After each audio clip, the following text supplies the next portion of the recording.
Jennifer Beckham was 18 when she was chosen out of thousands of young women to portray the coveted roles of Cinderella, Snow White, and Sleeping Beauty. Tall, slender, beautiful, the total package, waving to the delighted crowd as she passed by on her Disney float. Yet, like so many women, she was crippled by what was going on in her head. All of her life, she'd been yearning for acceptance and love, and no amount of lovely princess gowns, sparkling carriages, or tiaras were fulfilling her. Today, Jennifer is traveling around the world in conventional vehicles and wearing contemporary outfits as she helps women in finding their true purpose in life. She's the author of, are you ready for this? Okay? Get Over Yourself. 7 Principles to get over yourself and get on with your destiny. We're thrilled to have you back, Jennifer. Thank you. It's like you're giggling on the couch while you're going through the intro. She's like laughing. I was a tomboy too. Thank you, Jennifer. I belong in cleats. These heels, I'm telling you. She was a total athlete, and you're actually. giggling about all that. I mean, because I think is it strange and funny to say you were Cinderella, you were Snow White, you were this beautiful. I mean, not that you're not beautiful. I mean, you're a beautiful woman, and you're giggling. Yeah, there was never a day that I looked in the mirror and said, oh, yeah, I can completely see why they chose me. There's not one day. There's not one day. So, no, it is. It's comical to me, and I'm so glad there's not a tiara on my head. Y'all did great. Y'all did great in the bowl. Oh, is that mine? Okay. Right after this. During the commercial break. Just a quick recap, because it is fascinating.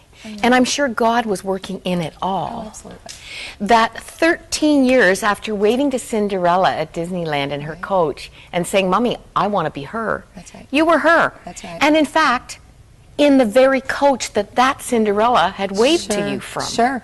And it was, you know, it's funny because at the age of 7 I had that dream, and that dream was placed in my heart. And I was raised as a tomboy all of my life. I was raised with brothers, and I didn't like women much, you know, and I can say that only because we're mean to each other and catty, and then I got to realize that my problem with women wasn't with women, it was with myself, and so that's a whole, you know, that's a whole other thing right there. But raised really, you know, with those thoughts, and from the age of 7 to the age of 18 or 19 when I was chosen, life had happened. And so there was the dream when I was 7, but by the time I got there, the reality of life kind of just crashed into those dreams, and it wasn't what I thought that it would be. And when I got up on that float and I was expecting it to fulfill me, it didn't. It was one of those things where you run after those things in life, and then you get there, and you look around and you think, this is it?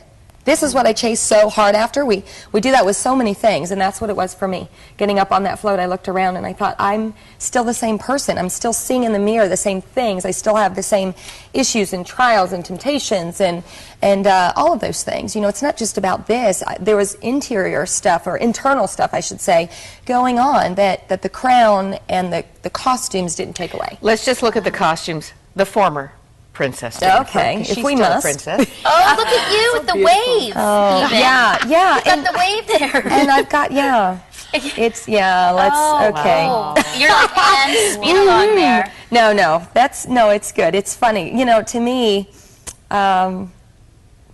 you know, I have a 5-year-old daughter, and she could really care less about any of that stuff. She doesn't tell her friends Mommy was a princess. Now, if I were Hannah Montana, that would be a totally different thing. Wow. But yeah, she's not impressed. And it wasn't something that I was impressed with either at the time, nor is it, for me, it was just, you know, most people go to seminary. God sent me to Disney to learn some life lessons, and that's where I learned how to walk my walk as a Christian. But I think the title of your book is so funny, but great, because it resonates. Like, get over yourself. Yeah. Where does that come from? Like, it was the Lord's words to me, truly. I was already, my husband and I went from strangers to married in 8 weeks. And I always say, please do not try that at home. That was definitely God. And even when God's involved in that, it's still going to be extremely difficult. And it was. Marriage, to me, was, I was always looking for a quick fix. I was always looking for something, turning over a new leaf. You know, people moved to different cities to turn over a new leaf. I did that for about 2.5 years after Disney. It took me about that long to ruin my life in every city, so I could just pick up and move and start over somewhere else, but all the junk continued to follow me. And then I ran into marriage, and he was already a minister.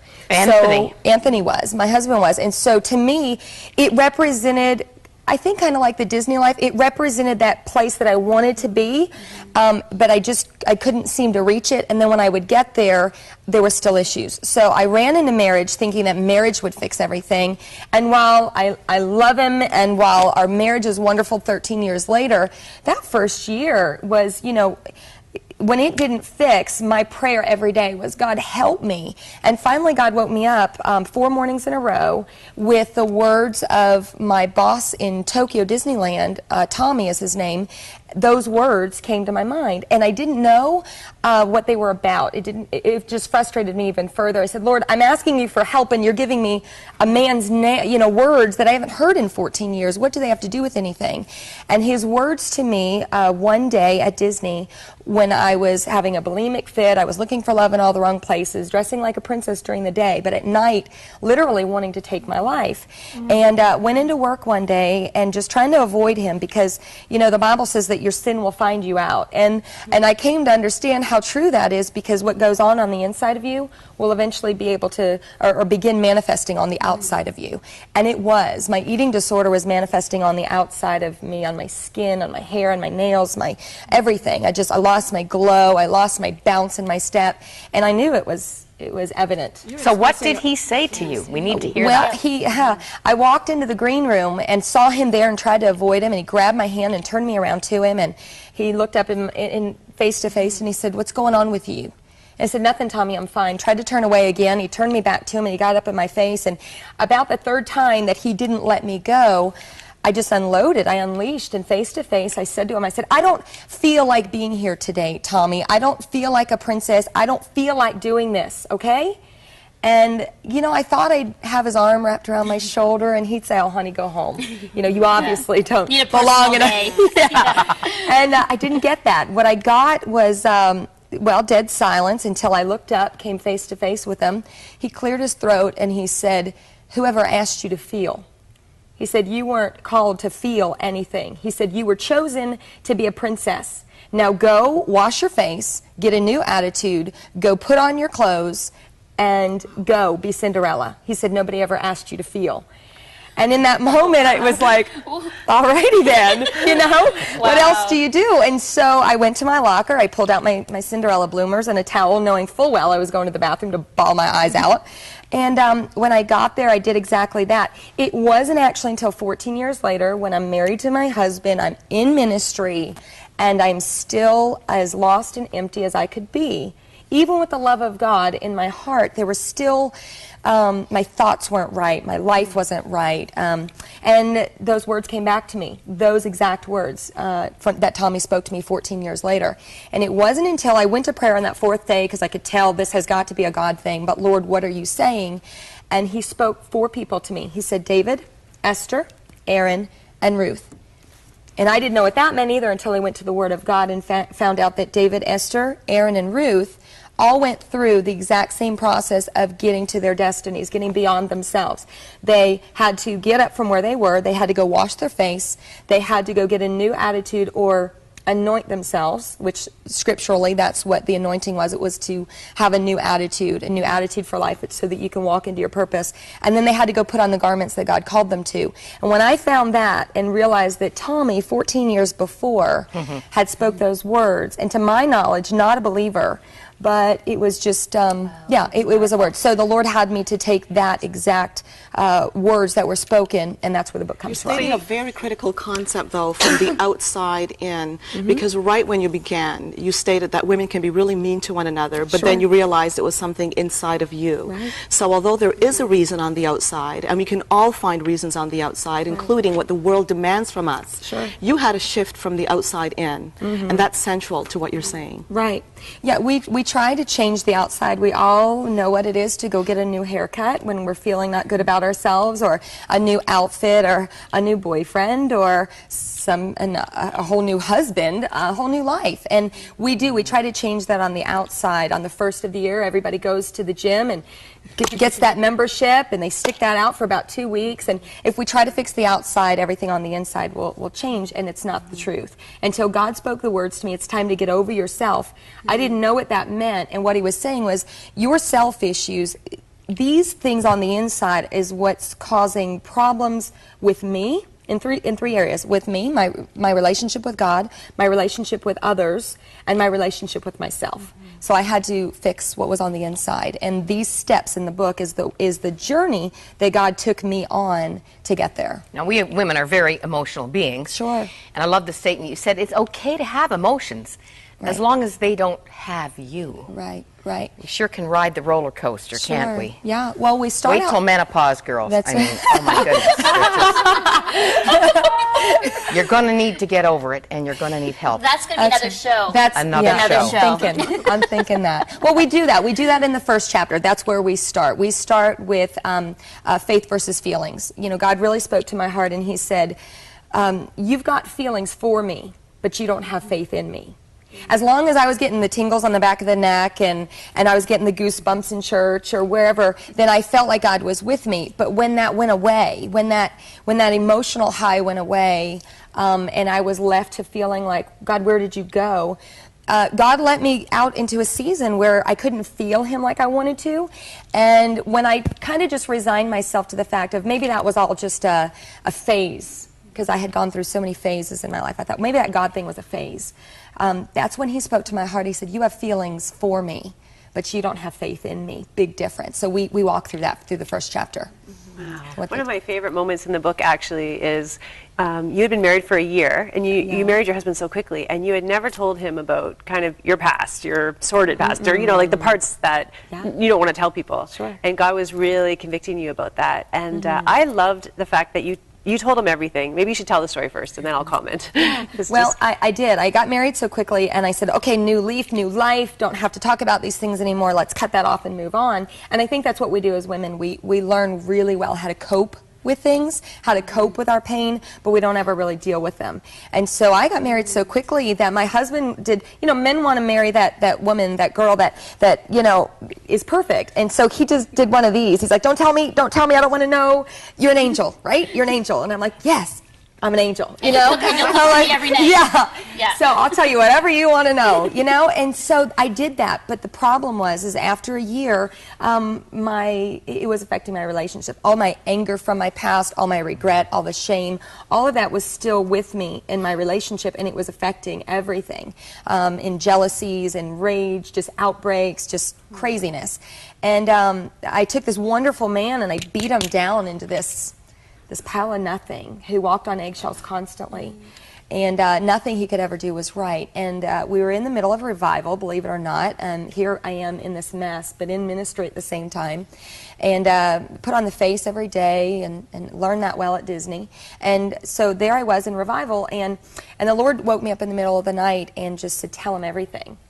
And, you know, I got spiritual with God. I said, Lord, if I tell him everything right now, it's going to ruin revival. And, you know, these are all the reasons I shouldn't. And God said, no, you will. And in that moment, my husband, you know, rolled over in his bed and was like, oh, I can't sleep. I thought, okay, God, you know.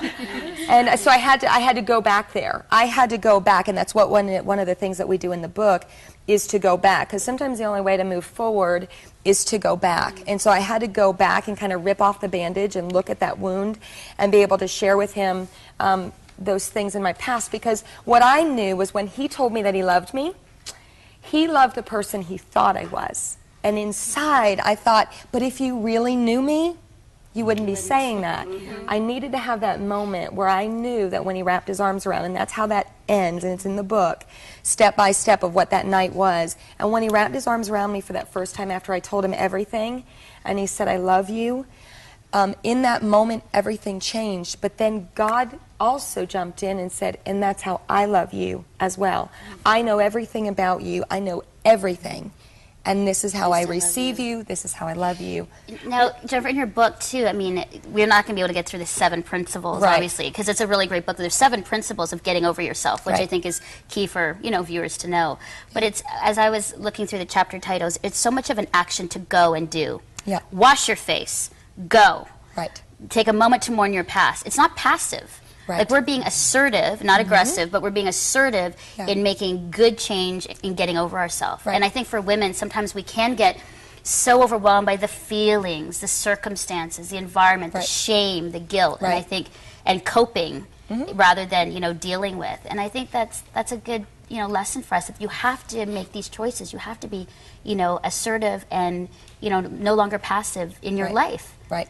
To have, you know, to actually pursue the purpose of God. Well, 2 Chronicles 7:14 says, if my people who are called by my name will humble themselves and pray and seek my face, then will I hear from heaven. And there's the if-then principle. If we'll do our part, God is more than willing to show up and to do His. So the book is done in the way that it is not a book of reading. It's a great story. The backdrop is a day in the life at Disney. How it ends that day is magical.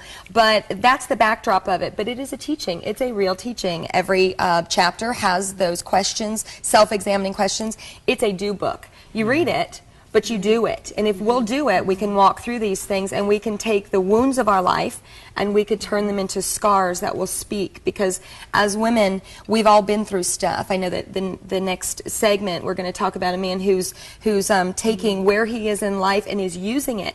And so that the mantra, if you will, or the slogan, if you will, that I would put on my ministry and this book is turning your pain into purpose and turning your misery into ministry and turning the heartaches of your life into a heartbeat. So when somebody puts down that book, my hope is that they'll be able to see where they've been, they'll be able to walk through this journey with us together, and they'll be able to say, okay, I understand why I went through what I went through. I understand where I've been, I know how to get beyond it, and I know how to go back and rescue others and lead them to the healer, you know, that can bring us through. Those scars need to speak, but they can't until those wounds are healed up. Truth versus the lie, Jennifer, a very important spiritual concept you bring out openly in your book. You go so far as to say Satan tells the lies. Now, Christ is the spirit of truth. We tell ourselves all kinds of lies. We listen to people. Many of us are conditioned from small to believe we're stupid. Well, just fill in the blanks. Right. Yet you talk in your book about truth. And this is something where we connect with Christ. And if you could explain that. Well, in one of the chapters I say that you know, I take them back to Genesis where God said the truth. The truth was, don't eat of this tree. The enemy came along and said, it won't kill you. You know, God said, don't eat of it, you'll die. And he comes along and says, no, you won't. So there's always a polar opposite. There's the truth and there's the lie. And then here we sit in the middle of it, trying to figure out where to go and who to be and how to walk. So we talk about walking after the Spirit, and we talk about that the Word is the truth, and that if we'll abide by it and we'll follow its steps, because there are steps all throughout the Word of God. It doesn't have to be this question mark, how. There's a want and a desire to get free, but the book says how to get free of it. I'm glad you brought that question up, Christine, because I'm just thinking as you're challenging us to authenticity and heart work. Last night on the news, they decided to find out why Miss Venezuela wins more beauty contests than any other nation represented. And you know what they discovered? What's that? First of all, there's a Miss Venezuela school, and lots of little girls go to that school, and they start out looking great. But then 50% of them have nips and tucks, implants, etc., to become perfect candidates. That's the world coming at us. You're saying, no, no, no. We're not about the cosmetic. We're not about the cover-up. We're not about the outward show. We need to go to the heart. Absolutely. That's where it has to begin. You know, to me, I tried to change the outside, and it only just left me more confused and more frustrated. And when God started doing the work from the inside, and I started getting over my own self-issues, I realized that my problem was not with God. It wasn't with other people. It was within myself. And so once I got healing, and I was able to, you know, take those wounds and heal them completely, it makes for a great ministry. It makes for great every day of hands-on. And you've given us a great hands-on opportunity. Jennifer is making this book available to you. at a special price. And if you order online and you use the code I'm going to give you, 10% of that amount that you pay will come to our ministry. What a sweet deal. So, www.getoveryourselfnow.com. Just getting that message is worth tuning in, isn't it? Getoveryourselfnow.com. The code you want, write it down, is Crossroads. Okay? To order, Get Over Yourself. This is a really good practical journey that can make a difference in your life. And I want to say Prince Charming lives. Well, Princess Cheryl's percolating with just one more thing she wants to hit Jennifer with. You go, girl. Well, you know, I just wanted to say I really appreciate your emphasis on authenticity, how you talked about putting on that face to be in ministry, and so many of us in the church feel that pressure to not be real and put on a face, but it's through revealing yourself and being honest with someone who's trustworthy, telling the deepest, darkest secrets of our lives, that you face shame. I think it's shame that keeps us quiet, and when you speak out, it really breaks the hold of shame over your life. It's like saying no, right, to shame. That's exactly right. I found so much, we give God our sin, but we don't give him the shame that's associated with the sin. I just got back from Alaska, and the woman that's brought me over there 3 times in the last year, just on this trip, she got it. She understood that the incest, she was raped by her brother from 1st grade to 3rd grade. That happened so long ago, 20 years ago, and she's never talked about it. She's in ministry. She's never used it. For the first time, we went to an alternative school with girls who are troubled and been through a lot of things in their life, and she stood up for the very first time ever, 20, 30 years later, and spoke about that incident. And you want to see these girls just pick up their heads and look at her and understand, you've been where I've been. And that's what happens when we turn the wounds into scars and we let them speak. And that's what she did. That's what happens when we allow God to take the shame, because now shame's not shutting us up anymore. We could talk about where we were, because what happened to us or where we were or what we did is not who we are. There's 2 different things there. And so now that we're a child of the King, now that we're daughters of God, we can go out and we can share where we've been, what we've done, and not be ashamed of it.